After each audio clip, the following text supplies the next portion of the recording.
Bonsoir. Donc, je suis Isabelle Avon, la directrice du développement et de la communication de l'École nationale supérieure d'architecture de Montpellier. Je voudrais donc, au nom de toute l'école, vous souhaiter la bienvenue à cette première conférence réalisée en visio à l'ENSAM. Établissement d'enseignement supérieur, nous sommes rattachés au ministère de la Culture et nous organisons régulièrement des conférences et des expositions ouvertes à tous dans le respect des mesures sanitaires. Je tiens à remercier Nicolas Méric, directeur du Café Patrimoine et Architecture, pour cette belle proposition de partenariat qui nous permet d'accueillir ensemble Adrien Gardère ce soir. Je salue également les équipes du musée Narbovia. Cette conférence sera modérée par Nicolas Méric et Henri Rouvière. Henri Rouvière est le responsable de la formation architecture et scénographie à l'ENSAM. En effet, l'ENSAM développe depuis 3 ans cette formation de spécialisation qui s'adresse aux professionnels et touche aux métiers des musées, du spectacle ou de l'événement, en lien avec l'architecture, les équipements et les bâtiments. Adrien Gardère, merci d'avoir répondu présent à notre invitation. Je vais laisser Nicolas Méric et Henri Rouvière faire votre présentation. Bonsoir, merci à Adrien Gardère d'avoir accepté cette invitation. Adrien Gardère est muséographe et scénographe. C'est surtout à ce titre-là qu'il est reconnu aujourd'hui mondialement dans le monde de la muséographie. Parce qu'il a en particulier développé des démarches très innovantes et très transversales qui lui permettent d'apporter des réponses toutes particulières, des réponses inédites, ce qu'on va constater ce soir à travers sa présentation. Au titre de cette démarche basée au départ sur le design qui a été développée lui a permis c'est au titre de cette démarche qu'il a été récompensé par l'Académie d'architecture en 2020. L'agence est basée à New York et à Paris. Elle s'est développée à l'international et collabore avec les plus grands architectes du moment pour des projets très prestigieux dans le monde entier, bien sûr, comme l'exposition universelle de Dubaï. Alors, je vais en citer quelques-uns, mais la liste ne sera pas exhaustive parce qu'elle est longue. La Royal Academy de Londres, le Musée des Arts Décoratifs, la Cité de l'Architecture et du Patrimoine à Paris, que beaucoup d'entre vous connaissent, le Musée du Vatican, l'église des Frères Prêcheurs à Arles, c'est non loin d'ici, hein. Le National Art Center de Tokyo, le musée du Louvre à Lens, qui a été qu'on a aperçu il y a quelques temps dans une autre conférence, Abu Dhabi, etc. Et dernièrement, le musée Narbovia à Narbonne qui attise notre curiosité à tous et que Adrien Gardère nous fera le plaisir d'évoquer dans cette conférence. Donc, je lui laisse la parole avec grand plaisir.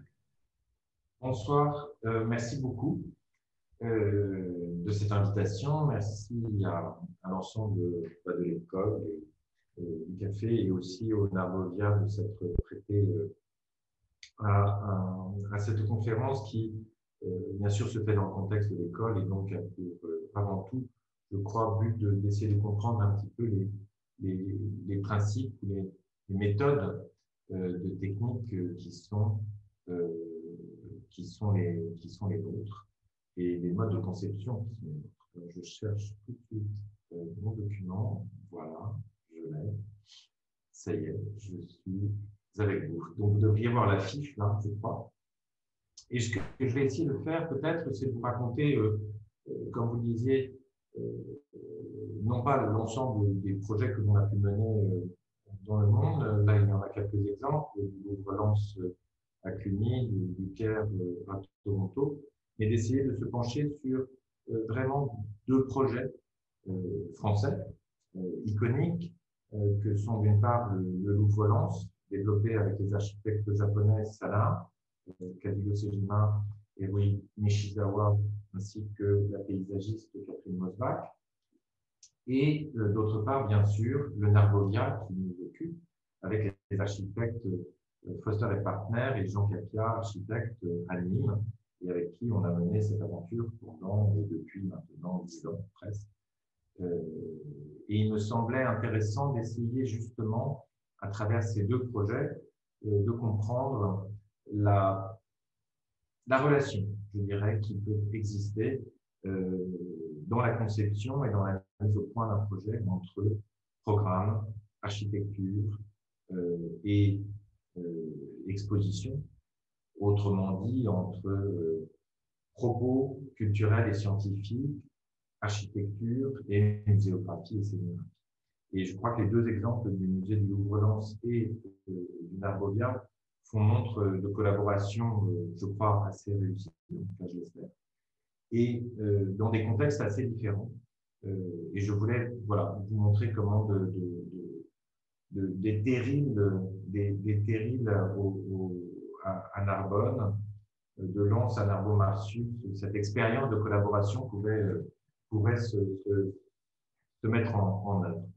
Et en plus, je crois que ce qui est intéressant, c'est de voir que ce sont des projets qui se sont faits à des étapes différentes. C'est-à-dire que je suis arrivé dans ces projets à des moments différents, parce que la particularité du Louvre-Lens est que les architectes avaient gagné le concours pour l'architecture, et ce n'est que quelques années, 2 ans après, qu'ils aient gagné le concours que je suis arrivé sur ce projet. Et tandis qu'avec Foster et Partner, on y reviendra sur le Nargovia, c'est vraiment un projet qui a été conçu main dans la main dès le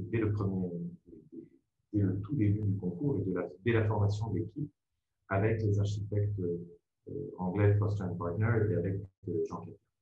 Le Louvre-Lens, me semble-t-il, est un projet extrêmement représentatif de ce type de rencontre et surtout d'un enjeu politique, d'un enjeu avant tout politique et de décentralisation et d'accessibilité, et de se dire comment emmener les collections nationales du Louvre de Paris sur un territoire qui n'est pas habituellement récepteur, je dirais, de ces collections, et comment s'assurer que son public, ses habitants, l'ensemble de sa population ait le sentiment qu'il a toute la légitimité à être dans ce lieu et à accueillir ces collections. Donc c'est vraiment un projet extrêmement politique sur ce point. Et la question de l'accessibilité, la question de l'accueil, la question de la fluidité avec laquelle le public a accès tant au parc qu'aux bâtiments et par la suite aux collections, était un élément vraiment crucial du projet, vraiment très très important.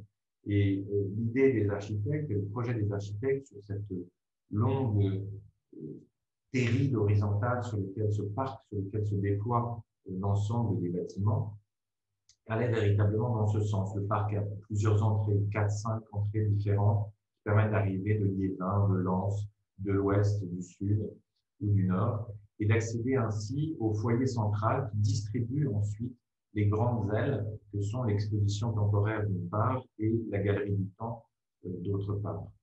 Et il faut s'imaginer, tout ça s'étend sur 600 mètres de long. La galerie du temps, c'est à peu près 3200 mètres carrés. C'est à peu près la longueur d'un stade et la moitié de la largeur d'un stade. Et l'un des enjeux, pour moi, les plus importants dans cette idée d'accès, d'offrir au public, finalement, de le rassurer, de le mettre en confiance, de lui donner le sentiment qu'il est le bienvenu. Il était important pour moi de faire en sorte que son arrivée dans cet espace gigantesque qui est celui de la galerie du temps se fasse en position de force pour lui. Et l'un des éléments, je dirais, déterminants, les premiers échanges, les premiers dialogues, les premières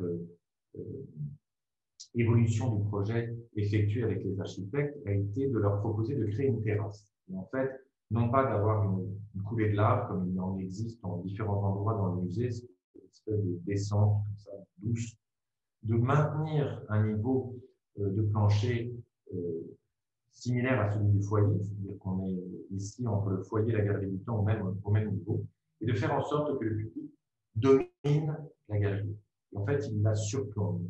C'était un point qui me semblait très important pour pouvoir mettre le public dans une position de force, où il voit là où il va entrer, il voit le bout de la galerie, il embrasse l'espace et d'une certaine manière, il n'est pas pris au dépourvu et je dirais lâché dans un espace dont il ne verrait pas la fin et qui serait par là même peut-être intimidant. Mais au contraire, le mettre dans une position où c'est lui qui a le surplomb, c'est lui qui domine cette galerie, une galerie toute particulière puisque l'enjeu, là, cette fois-ci scientifique, et non pas simplement politique, mais qui était aussi un enjeu politique, était pour Henri Loiret de concevoir une galerie chronologique où se retrouveraient toutes les collections du monde du Louvre, c'est-à-dire l'espace-temps du Louvre, grosso modo les pourtours de la Méditerranée et de Sumer à 1850, dans une approche totalement décompartimentalisée, c'est-à-dire hors des départements qui sont ceux du Louvre, permettant ainsi de voir de façon concomitante des œuvres à la fois d'Italie, de France, peut-être d'Égypte, à une même période, et ce, dans un cheminement totalement chronologique. Cette idée a amené, d'une certaine manière, à penser l'espace, non pas comme, je dirais, une succession de salles ou une succession de séquences, mais bien au contraire, de l'imaginer comme un tout, et de respecter pleinement l'architecture des architectes conçue par Sejima et Nishizawa, cette espèce de volume exceptionnel de 3200 mètres carrés, donc encore une fois, 125 mètres de long, 25 mètres de large, et d'imaginer plutôt une espèce de tectonique presque de l'espace, d'imaginer, l'image, voilà, d'imaginer de se détacher des murs entièrement, de venir se disposer dans l'espace et de créer ainsi dans le sens du projet scientifique, mais aussi du projet politique, de créer une invitation à mettre en regard toutes les œuvres, à évoluer au milieu des œuvres, à déambuler et créer le récit, tisser le récit avec ses pieds, d'une certaine manière, avec ses pas, et évoluer dans l'espace. Et ce faisant, la volonté était claire de ne rien accrocher au mur, parce que sur 125 mètres de long, si vous commencez à accrocher au mur, vous n'aurez pas le choix, il faudra interrompre, il faudra construire, il faudra subdiviser le volume, ce qui me semblait peu souhaitable et contradictoire, je dirais, au projet architectural de Nishizawa et Sejima.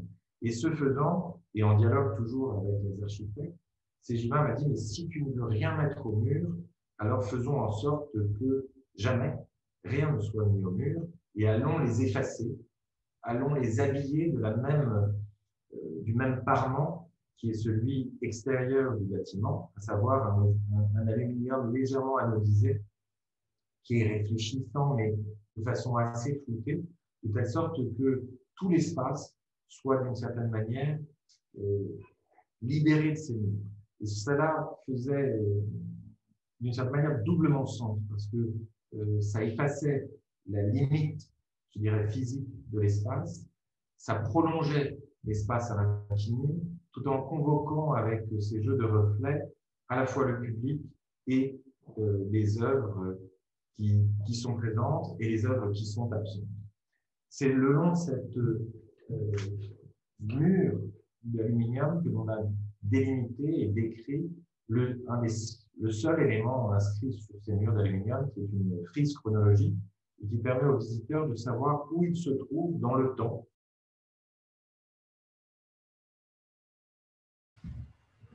Voilà. Vous voyez peut-être un time-lapse là, qui est un time-lapse de la construction de la Galerie du Temps. Les excuses, mon ordinateur s'est tout simplement éteint. Voilà, il n'était pas content. J'ai dû dire un truc désagréable.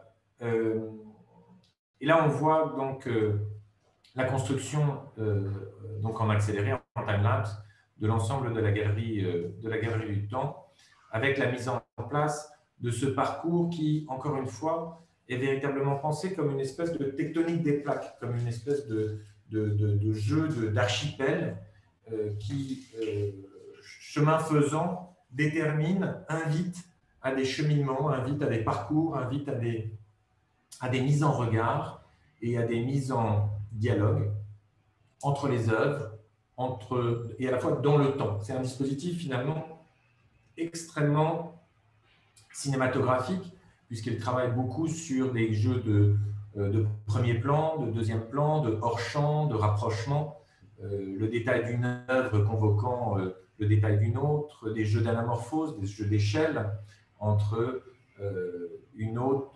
œuvre ou une autre. Il y a par exemple ainsi un Kouros, un Discophore et un Jupiter qui semble, selon son point de vue, tout d'un coup être à la même taille et se balader bras dessous, alors qu'ils sont en fait d'une échelle radicalement différente. C'est tout ce travail, finalement, dans l'espace qui permet de chorégraphier, d'une certaine manière, les mouvements du public, tout en tissant du récit, tout en invitant à créer du sens avec son déplacement. Cette espèce de, je dirais, d'éducation du regard, d'invitation à aiguiser son regard. Là, on voit le Kouros, le Discophore et le Jupiter. Et ce qui était assez magique avec ce revêtement d'aluminium, c'est que l'on est dans à la fois la démultiplication et l'effacement de l'espace, puisque se reflètent là aussi à échelle, et je dirais côte à côte, et le public et les œuvres. Et puis il y a toute cette espèce de fantôme des œuvres qui sont restées à Paris ou qui sont restées au Palais du Louvre et qui n'ont pas fait le chemin jusqu'à Lens. Et voilà, bon, je passe peut-être à cette petite vidéo, mais qui vous donne un aperçu du montage complet qui a été celui de cette galerie du temps, qui de surcroît en plus se renouvelle. C'est-à-dire que nous avions anticipé, nous savions que tous les ans, une partie de la collection, 10 à 15% des œuvres, repartirait, comme ça a été le cas d'ailleurs pour La liberté vit dans le peuple, repartirait à Paris et serait remplacée par d'autres œuvres. Donc il fallait anticiper aussi, je dirais, ce dialogue et ce renouvellement et cette rotation des œuvres. Ça, c'est un point très important, c'est que je pense qu'il n'y a plus la galerie permanente au sens propre est un concept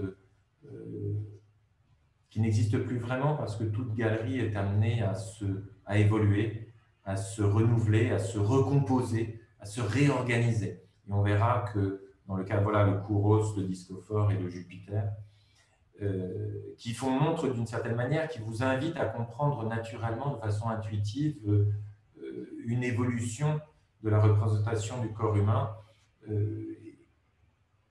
et qui invite d'une certaine manière à lire à la fois dans la profondeur chronologique et géographique. C'est une galerie qui permet donc de voir des œuvres qui, au Louvre, ne pourraient pas être vues côte à côte. Là, le Mercure de Bandinelli et la peinture de Pérugin sont tout simplement dans des départements différents, l'un au département des peintures de Renaissance italienne, l'autre au département des sculptures, et les voir côte à côte au Louvre n'est tout simplement pas possible, ou alors il faut courir très très très vite, prendre 3 escalators et se souvenir de ce que l'on a vu. Mais c'est aussi des jeux de dialogue, de matière, de technique. Et plus on avance dans le temps, et moins, je dirais, on est sur des aires géographiques ou civilisationnelles, et plus on est sur des aires stylistiques, voire politiques, à la toute fin du parcours. C'est vraiment une invitation à la déambulation au sens où c'est la déambulation qui fait le récit, c'est le public, le visiteur, qui est d'une certaine manière à qui l'on remet le soin de tisser son récit avec ses déplacements, avec ses yeux. Et cette chorégraphie, elle est très finement, je dirais, travaillée par le placement, les mises en regard, les jeux d'échelle entre les œuvres. Et alors, effectivement, c'est une galerie qui se fait dans les deux sens. C'est-à-dire qu'on peut la pratiquer à l'aller et au retour. Donc, elle est vraiment à 360 degrés. Et il n'y a pas un endroit qui ne soit pas une invitation au regard et à la découverte. Et puis, un point qui est très important quand elle est pleine, c'est qu'on y respire. C'est vraiment un endroit où la mise à distance, l'espacement, la respiration est extrêmement importante et permet au public de se déplacer de façon extrêmement aisée. Et là, on voit bien le reflet, le jeu des reflets. Donc, c'est un projet qu'on a mené sur une période de 2008 à 2012. Donc, main dans la main avec les architectes, mais aussi avec les équipes de Home Situ pour le multimédia, pour la conception de l'audio guide et des différentes interfaces dans les espaces que l'on a conçus aussi, qui sont les espaces de découverte. Et cette relation, elle est vraiment, je dirais,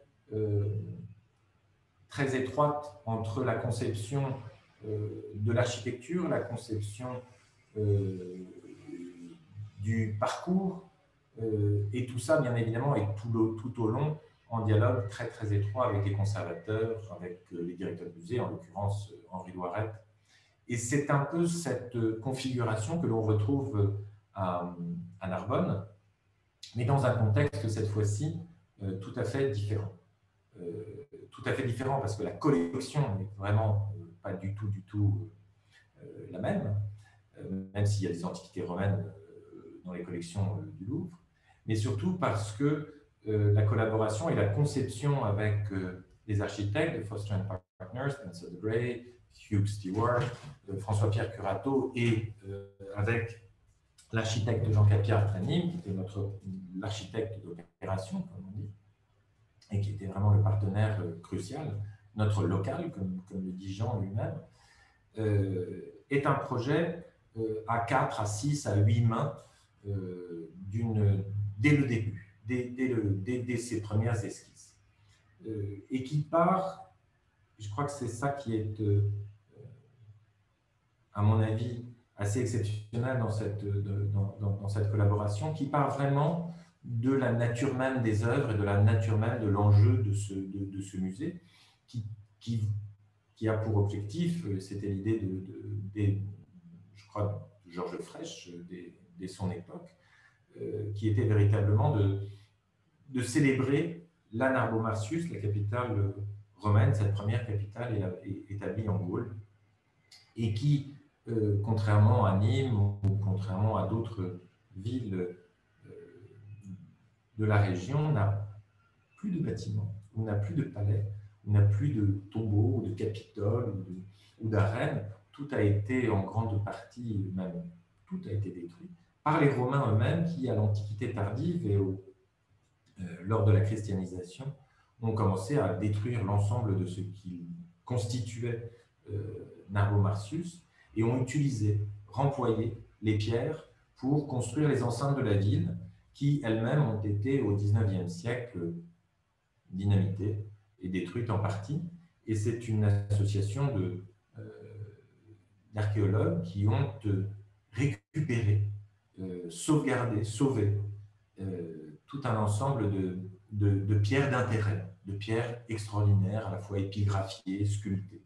Et donc, le projet de ce musée, le concours international lancé par la région, était de construire un musée dédié à cette collection assez unique de près de 1200, 1300 cailloux, des cailloux assez considérables, qui font tous à peu près pas très loin d'une tonne, et de leur construire un bâtiment, de leur construire un musée qui serait à la fois un lieu de travail, un lieu de recherche, un laboratoire d'archéologie, parce que toute la région, et tout particulièrement le port nautique, fait l'objet de fouilles archéologiques encore actives, très très importantes aujourd'hui, et d'autre part, un espace d'exposition permanent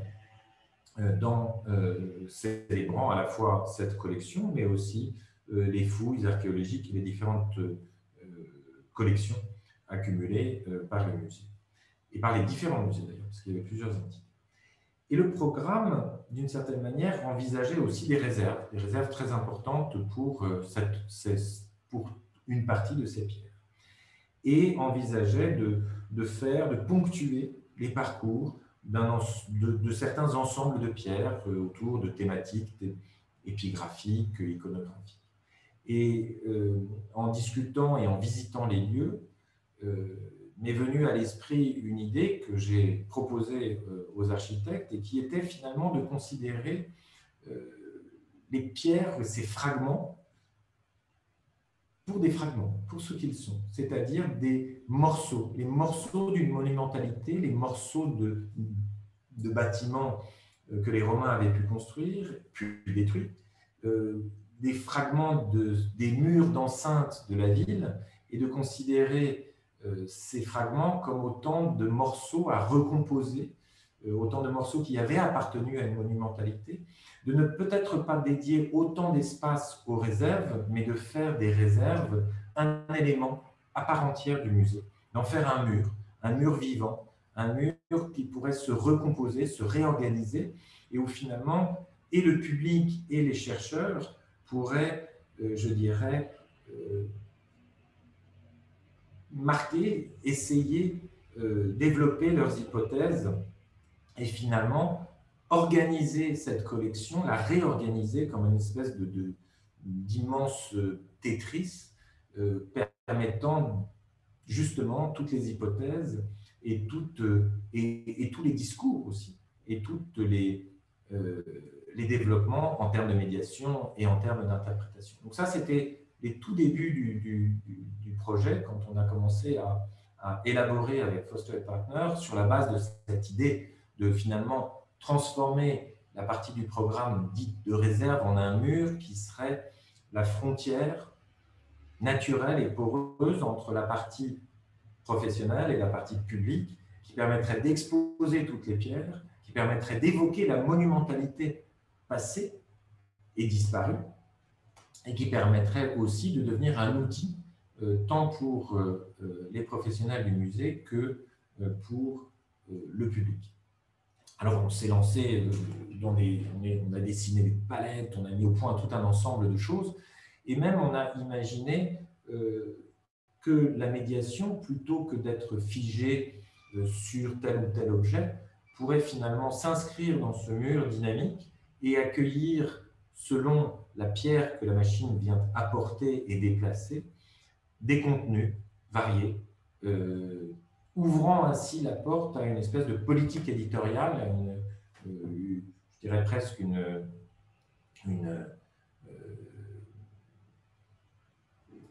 collection de petits documentaires, un peu comme Palette pouvait le faire, qui permettrait de raconter autant d'histoires qu'il y a de pierres. Donc un vaste chantier de médiation, puisqu'on va ouvrir le musée, on a peut-être une dizaine de pierres qui seront illustrées, mais reste au musée un chantier immense pour développer tous les récits qui peuvent accompagner ces pierres. Là, on a une vue sur une maquette en vue de dessus qui vous montre combien ce mur est devenu l'épine dorsale, finalement, la couture entre la partie publique et la partie professionnelle, les ateliers de recherche, les laboratoires, et de l'autre côté, l'auditorium, les espaces d'exposition temporaire, le restaurant et bien sûr la partie de l'exposition permanente. Et un peu, alors ça n'a pas de rapport, mais d'une certaine manière, un peu à l'image des murs d'aluminium de la Galerie du Temps, ce grand mur lapidaire est devenu une frontière poreuse, laissant entrevoir les activités d'un côté et les activités de l'autre côté. Donc ça, c'était une préfiguration d'image 3D. Et puis, dans le parcours permanent, on était véritablement, et comme d'ailleurs l'ensemble du projet architectural, là encore, le dialogue et la conception s'est faite main dans la main avec les architectes. Je ne saurais pas très bien faire la part entre ce qui est de l'ordre de l'un, ce qui est de l'ordre de l'autre. Je pense que c'est vraiment une œuvre collective, avec un parcours qui reprend d'une certaine manière les principes structurels de la Domus, avec un atrium central, des villas, et un parcours qui invite aussi à une circulation relativement libre. C'est peut-être le rapport avec la Galerie du Temps, c'est encore une fois de faire confiance au public dans sa capacité à tisser son parcours et son récit. Donc ça, c'est des images de 3D à l'époque où l'on était encore dans la phase de conception.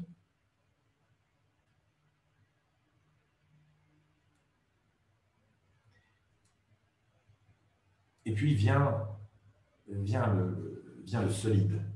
Vient le solide, puisque maintenant le musée est entièrement terminé et il me tarde de l'ouvrir dès que cela sera possible.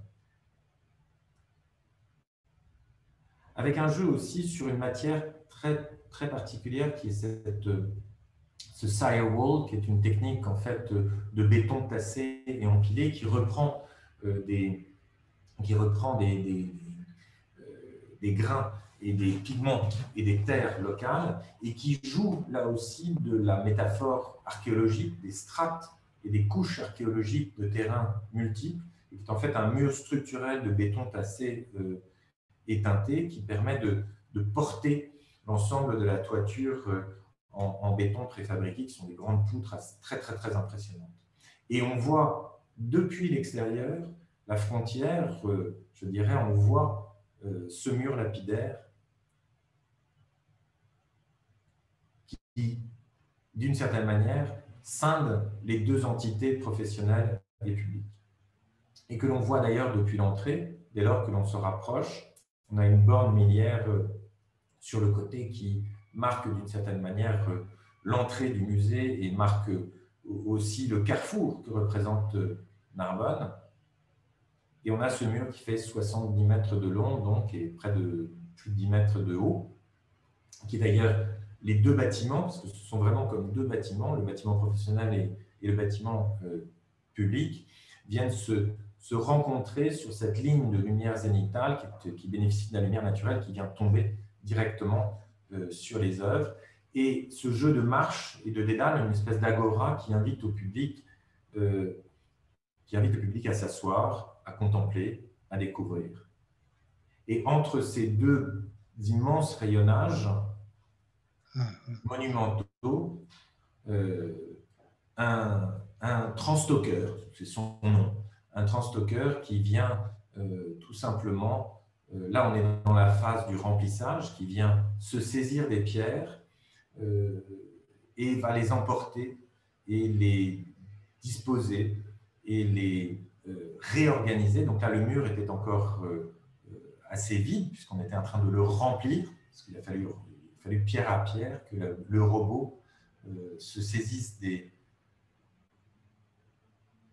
pierres et les emmène dans leur disposition. Et avec les conservateurs, avec Ambroise Lassalle, avec Emma Mal, avec la directrice, Valérie Broussel, avec Mamelle Lebel, on est en train de travailler et d'élaborer d'une certaine manière tous les scénarios des mouvements et de la réorganisation de ce mur, qui est un mur vivant, en fait. C'est un musée où on ne verra jamais deux fois le même musée, puisque tout le mur se réorganise en temps réel.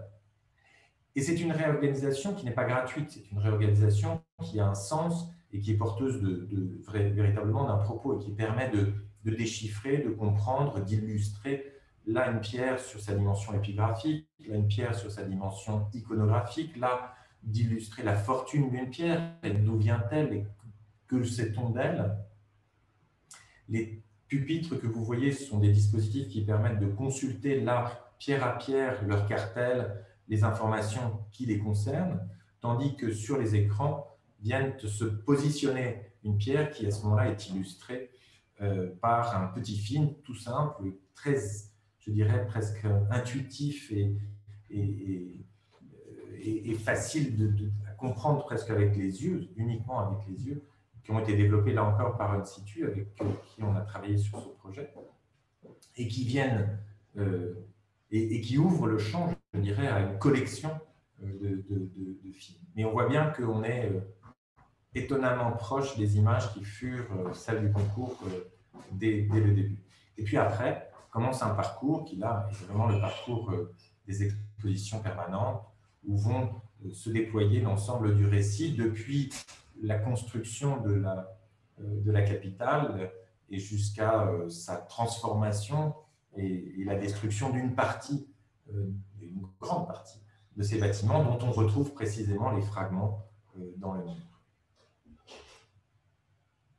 Là, on est dans les salles de la dite Domus, où il y a des fresques absolument exceptionnelles. Et on perçoit depuis les espaces des galeries permanentes, de façon assez ponctuelle, encore, le mur lapidaire. Puis il y a des espaces d'alcôve qui sont des espaces d'immersion qui permettent de prolonger finalement, et là véritablement de prolonger des propos sous forme d'immersion numérique avec des dispositifs à la fois sur la navigation, à la fois sur la restitution de la ville, la restitution du Capitole, la construction du port. Et enfin, quand on a fini le parcours, on revient et on retrouve finalement les blocs, les blocs qui nous avaient accueillis le long de la via, ce qu'on appelle communément au sein des équipes du musée, la Via Lapidaria. Voilà. Et voilà. Et espérons maintenant que la machine puisse mettre 2020 au loin et la ranger pour à jamais, et en espérant que 2021 sera plus heureuse et surtout verra l'ouverture du musée. Je suis tout disposé à répondre à des questions ou à vous montrer plus d'éléments si vous le souhaitez. Je pense que M. Gardère, vous pouvez encore intervenir un peu si vous voulez, vous avez encore du temps, et puis on peut effectivement commencer à prendre les questions par écrit pendant ce temps-là, mais n'hésitez pas encore à continuer un peu. Très bien, pas de problème. Je prolonge. Cette interruption m'a fait nous donner le sentiment qu'on était très court en temps, mais peut-être qu'on a un peu plus de temps. Et c'est tant mieux. Alors peut-être vous montrer à ce moment-là, il y avait une chose qui peut être intéressante. Alors, je vais revenir sur les phases de conception. Tac, tac, boum.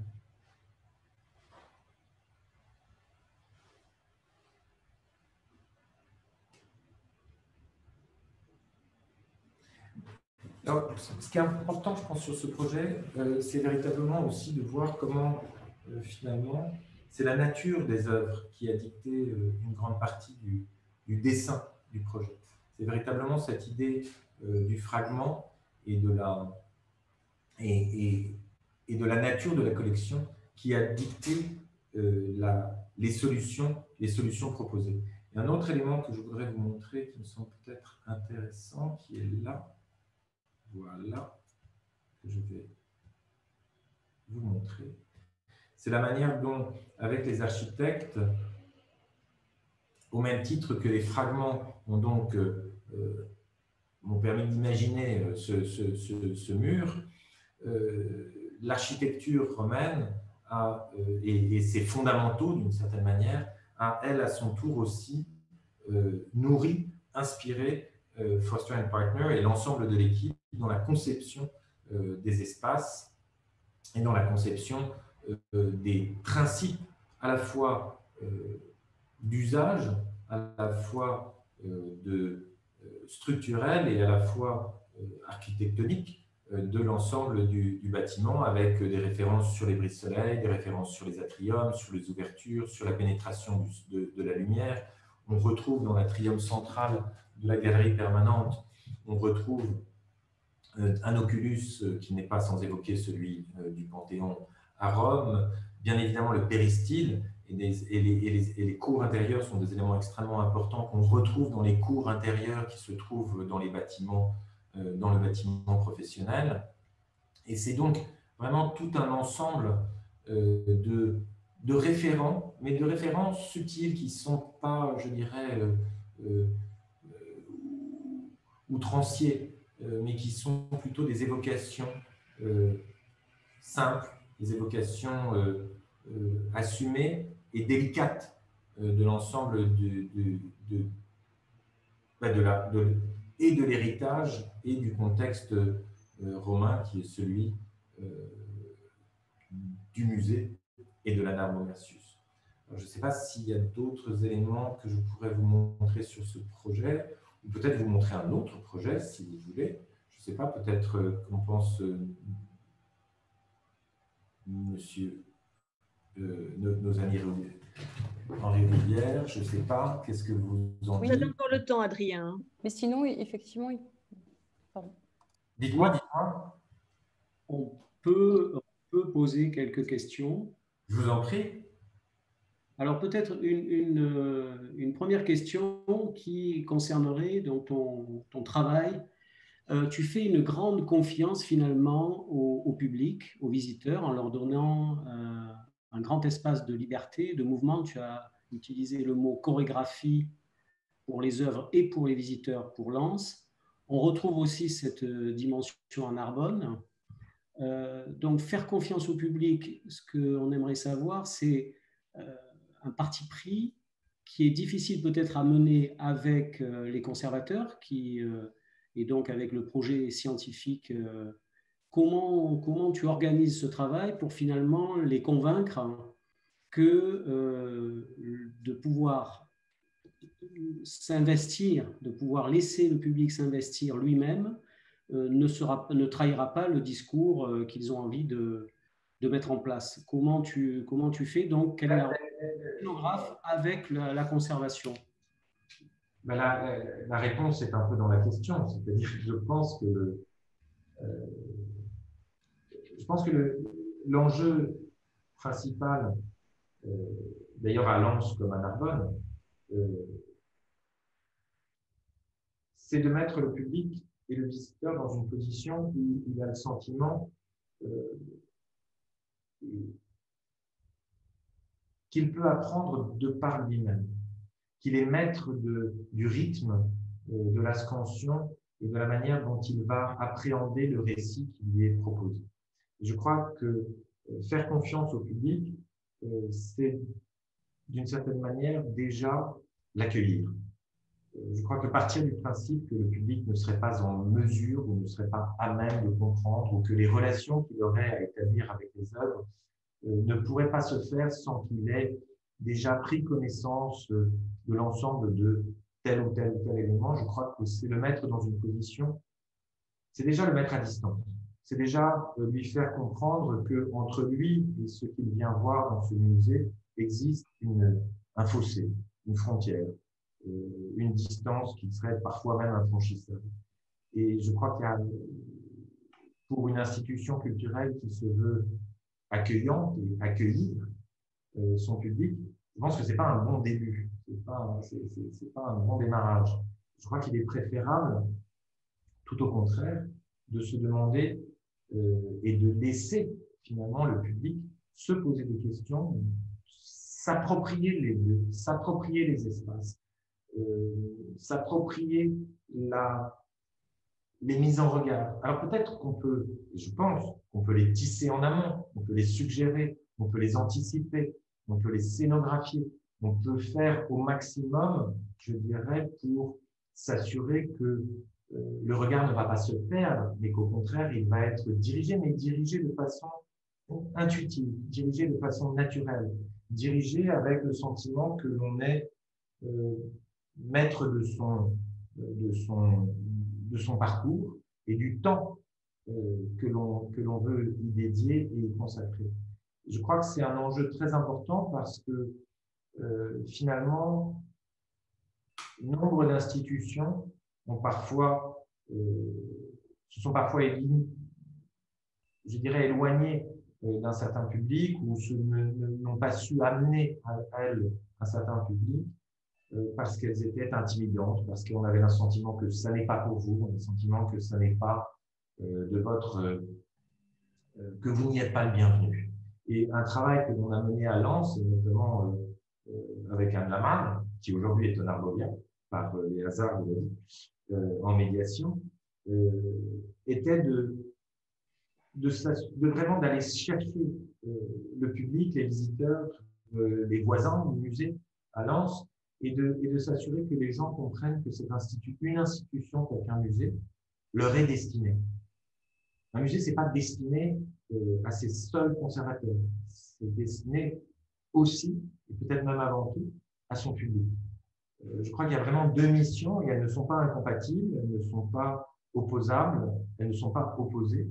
Je pense qu'il y a tout à fait les moyens de les mettre, de les faire travailler de concert et de s'assurer que la connaissance, la recherche, la conservation, la préservation va de pair avec la diffusion, la compréhension et l'appropriation. Il y a un terme que j'aime beaucoup dans mon métier, qui est celui de l'appréhension. C'est-à-dire comment j'appréhende, comment je prends en main, comment je me saisis de quelque chose, mais aussi comment je surmonte mon appréhension, c'est-à-dire mes propres craintes, mes propres hésitations. Je crois que tout se joue là. Et peut-être parce que j'ai une formation d'ébéniste, une formation de designer, le fait de prendre en main, le fait de me saisir à l'échelle de la main, c'est-à-dire le faire sien, est quelque chose auquel je suis extrêmement sensible. Et finalement, je cherche, oui, à faire en sorte que le public se saisisse et fasse sien les enjeux, les propos, les contenus. Et à ce titre, je pense que ça sert les conservateurs. Je pense que ça sert. Voilà.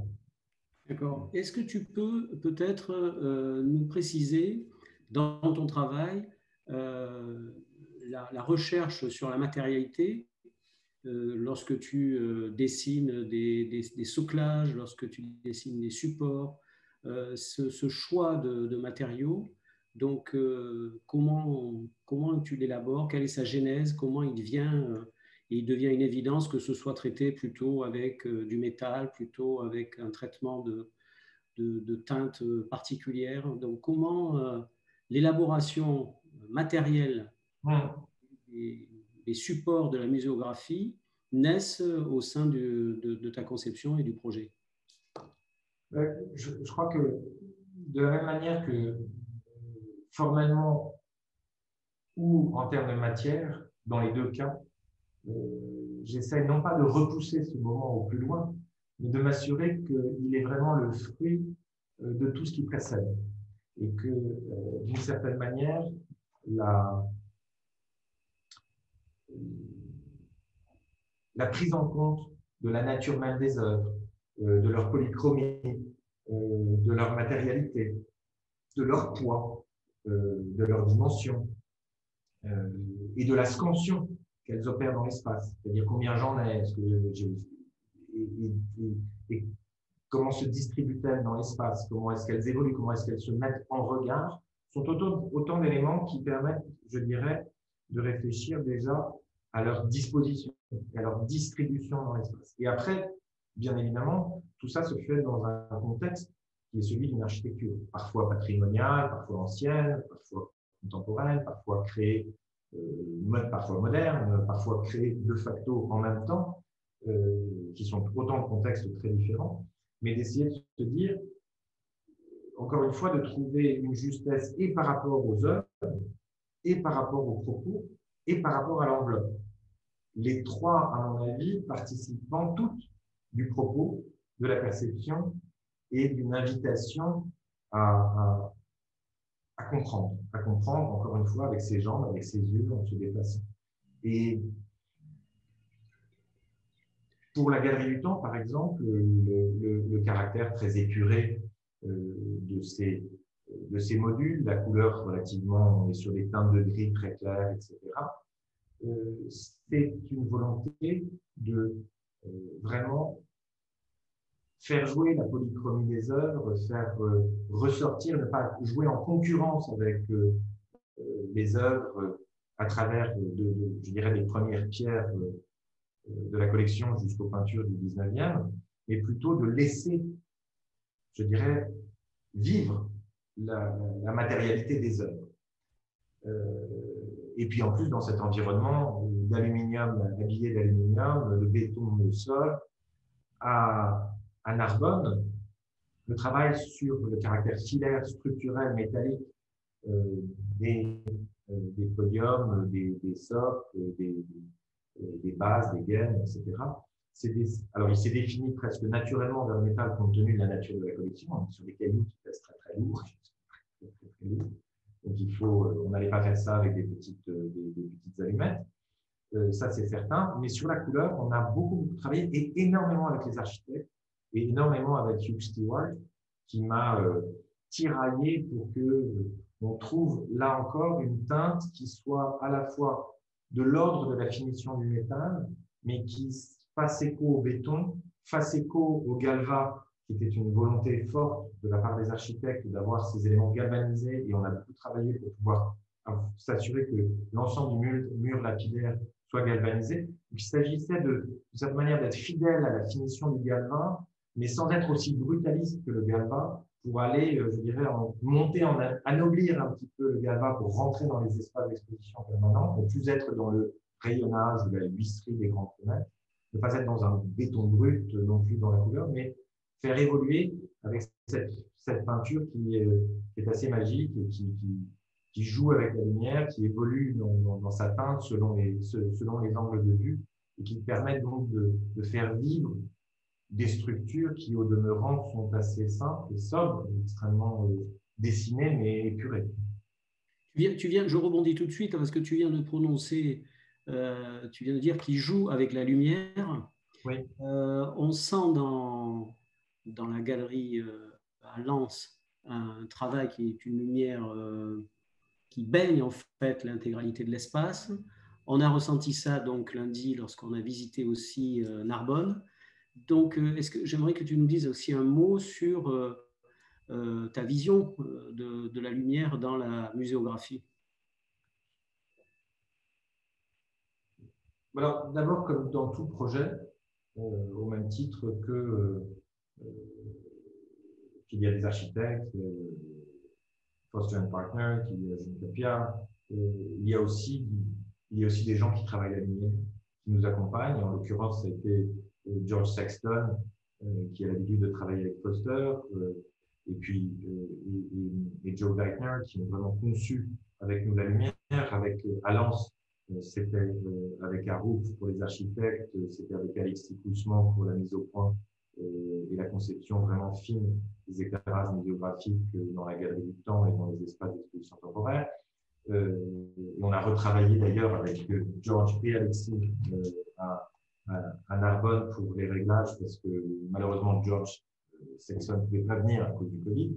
Donc, il y a toujours des compétences, il y a des expertises, et on les agrège, que ce soit en graphisme, que ce soit en identité visuelle, que ce soit en multimédia avec l'Institut, que ce soit en lumière avec George Sexton et Alexis Cousman. Il y a toujours, je dirais, le studio n'est pas omniscient et ne prétend pas l'être.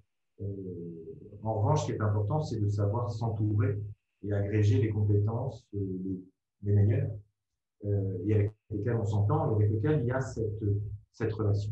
Donc, il y a une dimension, je dirais, pas de chef d'orchestre, mais de s'assurer qu'il y a une harmonie entre les visions des uns et des autres. C'est le rôle, bien sûr, de Foster, mais c'est à l'échelle de la muséographie, c'était aussi le mien. Et sur la lumière, je pense que le musée noir, le musée bijouterie, c'est-à-dire le musée plongé dans le noir où seul un ray de lumière vient illuminer une œuvre qui flotte, je pense que c'est un peu terminé.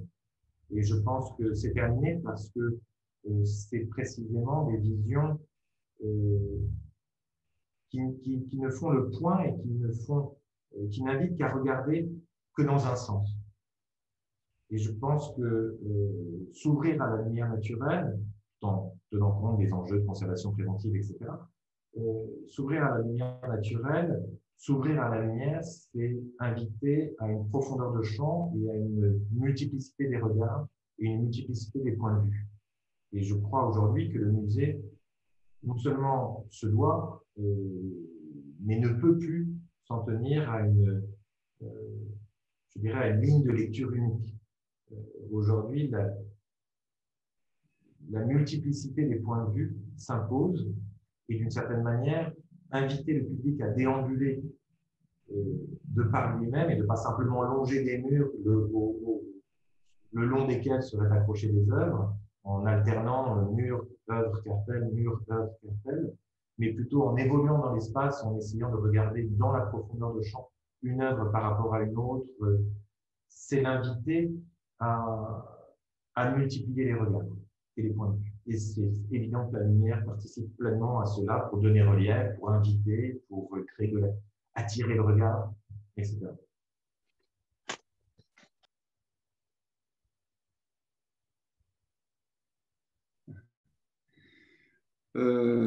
Donc justement, à propos de transparence et de regard, il y a des questions du public, de l'assistance au sujet du mur.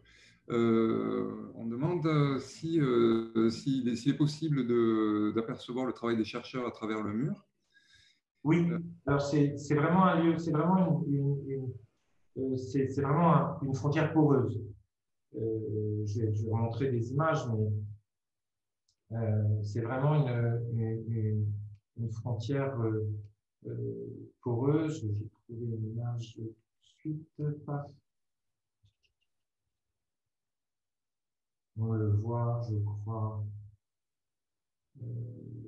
ici peut-être. Mais là, on voit un peu de lumière à cet endroit, mais là, évidemment, c'est là où il y a un écran, donc là, on le voit moins. Mais il y a vraiment une invitation à regarder. Là, on voit au travers, vers l'autre mur, et il y a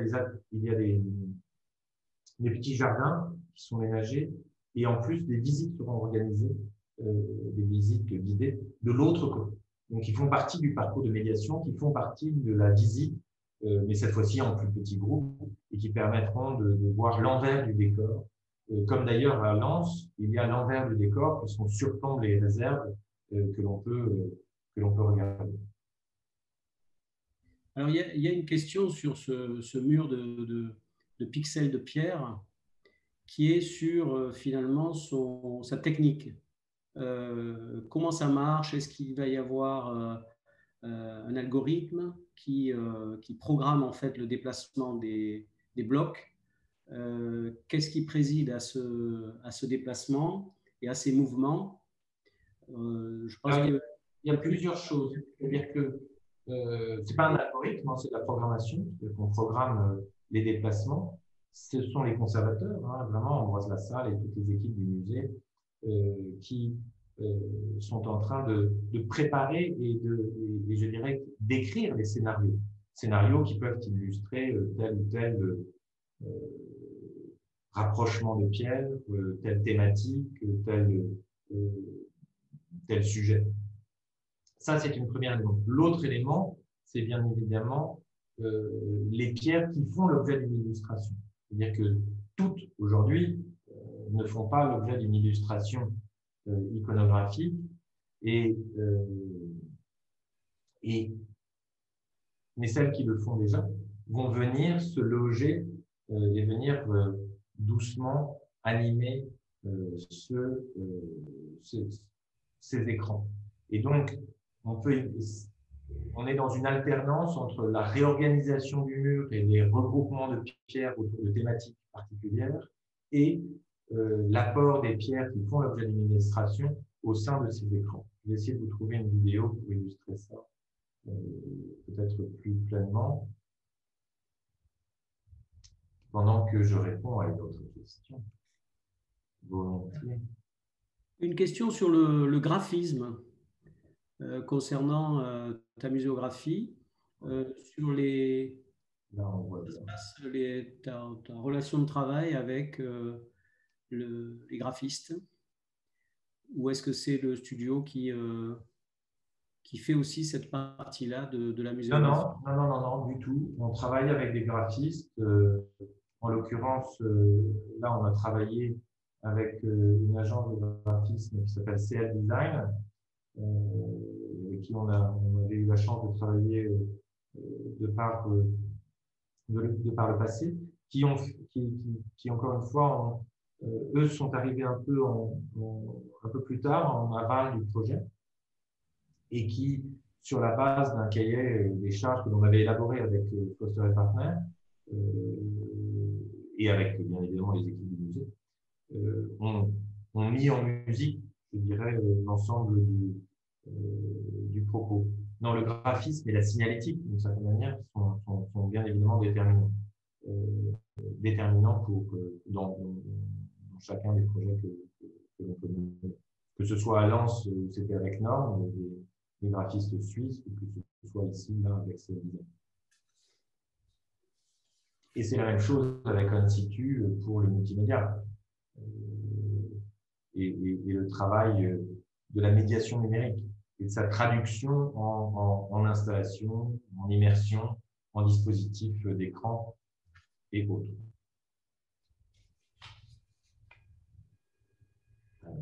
Je vais mettre au linge, c'est plus sympa. Puis voilà. Je ne sais pas s'il y a d'autres questions. Il y avait une question plus archéologique sur le lien entre les pierres et la géographie. Est-ce que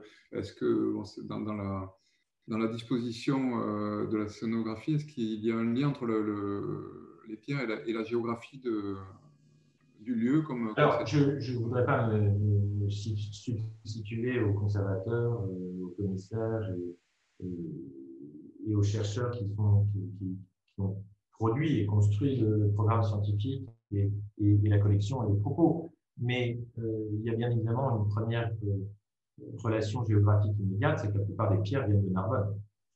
Viennent de Narbonne même et viennent de la ville et des monuments qui étaient les siens, mais qui donc ont pour la plupart été détruits par les Romains eux-mêmes ou qui viennent des enceintes de la ville construites par les Romains avec ces mêmes pierres de ces bâtiments détruits.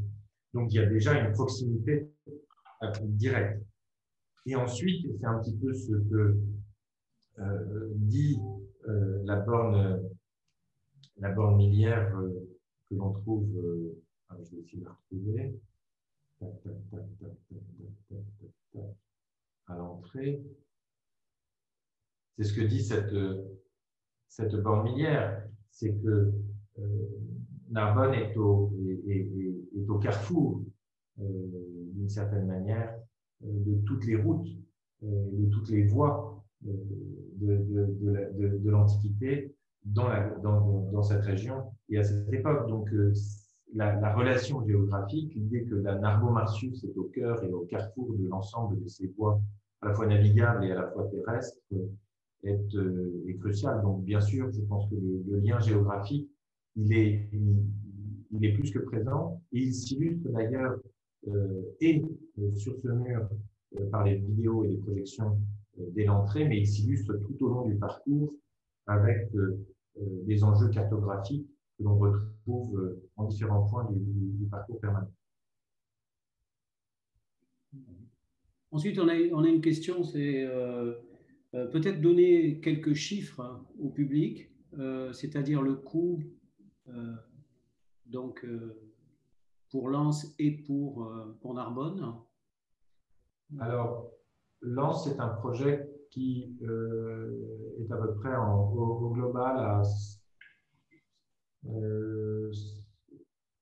on est à 100 millions de construction, 150 millions d'opérations sur l'ensemble de l'opération. Et là, on est sur un coût qui est inférieur à 50 millions sur Narbonne. Moi, j'avais une question par rapport au Louvre-Lens. Donc, la scénographie joue avec la matière des murs, avec la matière qui reflète la lumière. Et à Narbovia, cette matière est très, très présente aussi. Mais comment est-ce que… Enfin, elle est complètement différente. Mais comment vous avez joué avec la matière des murs qui évoque un petit peu le pisé? Elle fait sens parce que, encore une fois, elle est presque. D'abord, elle a un côté presque vernaculaire, puisque ce béton compressé est le fruit de terre locale. Donc là encore, on retrouve cette préoccupation géographique, mais aussi, elle fait sens presque en termes de métaphore, parce qu'on est dans la couche archéologique, on est dans la strate, on est dans la strate du temps, et c'est quelque chose qui était qui faisait sens. Et puis, je pense que ce qui faisait sens, c'est aussi tout d'un coup ce rapport de minéralité. Je vais essayer de vous trouver une photo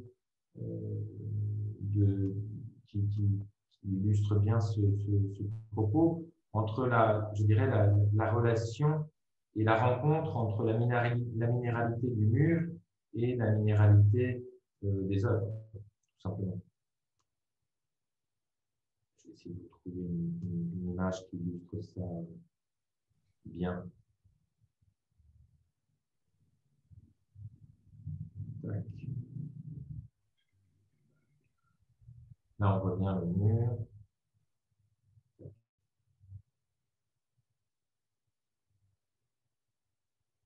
J'essaie de vous trouver une image. Non. Est-ce que je peux trouver une image? Mais non, ça fait partie des éléments, je pense, parfaitement à la fois assumés et déployés et qui permettent de sortir je dirais, du mur blanc ou d'une matérialité qui serait non seulement neutre, mais neutre dans le mauvais sens du terme. Si je puis utiliser cette expression. Et alors ça, c'est juste pour vous donner une idée, mais à l'entrée du musée, pour parler de géographie, on est en plein dedans. C'est-à-dire qu'on commence par précisément une carte du bassin méditerranéen qui permet d'embrasser et de comprendre la position. Alors ça, c'était pas fini, puisque maintenant, il y a des noms qui sont indiqués sur l'ensemble de la carte et qui permettent de comprendre précisément la position stratégique de Narbonne sur le bassin méditerranéen. Et ça, c'est pour répondre à la question qui était posée tout à l'heure. Là, on est du côté chercheur, et donc on est à l'arrière du deuxième rayonnage, et le transloqueur évolue entre les deux, et on voit bien qu'il y a une transparence, la lumière passe d'ailleurs, et donc cette invitation du regard, elle est véritablement maintenue. Donc là, sur la conversation de groupe, donc je pense que toutes les questions ont été après posées, on les a un petit peu regroupées. Peut-être nous parler des projets en cours. Donc il y a d'autres projets de l'agence. Tu travailles sur quoi en ce moment?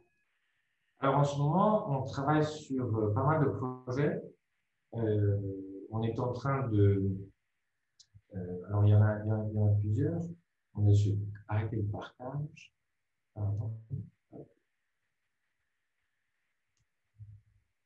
Voilà, je crois que c'était là. Non, c'est pas ça, c'est là. J'ai arrêté le partage. Oui. J'ai quitté. Non, je n'ai pas quitté cette fois-ci, j'espère.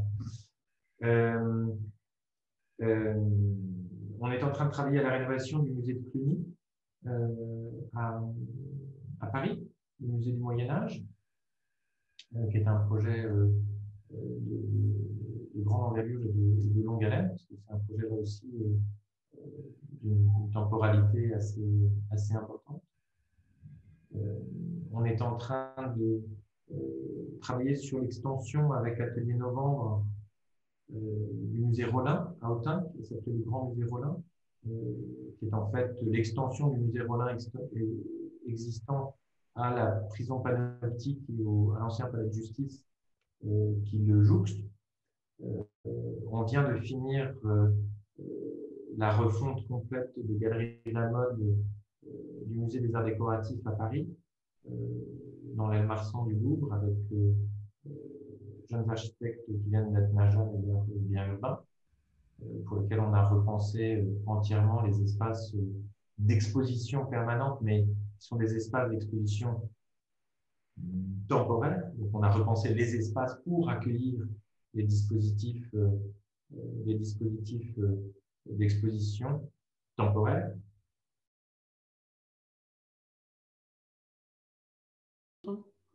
Tu as le grand projet aussi d'être à l'association scénographe. Parce que je vois qu'il y a Marie-Laure On y est déjà. Donc ça y est, c'est fait. Déjà, je vois qu'il y a une question sur la nécropole récemment découverte. Oui. Oui, effectivement, ça a fait l'objet de. C'est une découverte assez exceptionnelle. Et effectivement, il est. Alors, parcours souterrain, non. Plaque de verre, non.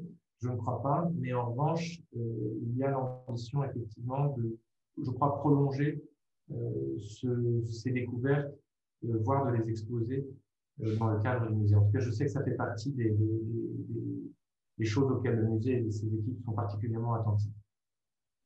D'accord. Bien. Moi, je tiens à remercier donc tout le monde, particulièrement donc Adrien pour cet exposé de ton travail. Je vois pas d'autres questions que l'on n'aurait pas trop abordées. Il y en avait une, il y avait une demande par rapport à la partie évocation de la monumentalité de Narbonne sous forme de numérique. Est-ce qu'il y a un dispositif qui permet de... Alors, j'en ai parlé très brièvement, mais il y a il y a en 4 points, je vais peut-être vous montrer quelque chose. Je ne sais pas si je suis en partage, je suis plus en partage. Il faut que je partage. Boum, je partage. Boum. Voilà.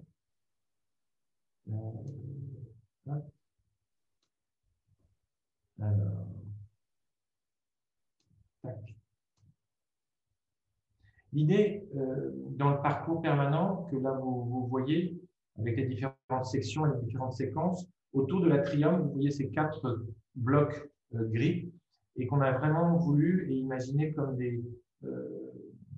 un dispositif de médiation à la disposition des conservateurs et des chercheurs, de telle sorte qu'ils puissent renouveler, approfondir, transmettre différents sujets, et de telle sorte aussi que le multimédia ne vienne pas polluer ou ne vienne pas trop cannibaliser la découverte des œuvres et leurs rencontres. Donc, c'est un dispositif qui est en fait un système de salles d'immersion. Alors, dans la Domus, il y a quelques éléments qui permettent et qui esquissent par des jeux de projection, la peinture et la mise en œuvre des fresques. Mais l'avantage de ces alcôves, comme on les appelle, c'est qu'elles permettent avec à la fois des jeux de table digitables ou de projection et des projections à 180 degrés, d'évoquer des thématiques. Donc ça, c'est tout le travail d'immersion et c'est vraiment, on a pensé ces espaces-là comme des machines, vraiment comme des petites black box dans lesquelles le musée pourra faire évoluer les contenus et faire vivre, et ça sera le cas pour l'ouverture, une restitution du Capitole, du Grand Capitole, dont certains fragments sont dans les collections du musée.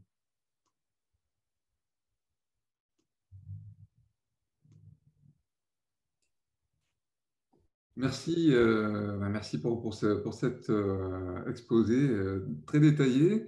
Je crois qu'on va pouvoir conclure la rencontre et laisser la parole à Hélène Klunder pour clôturer cette conférence. Merci beaucoup. Merci Adrien, merci. Et merci à tous.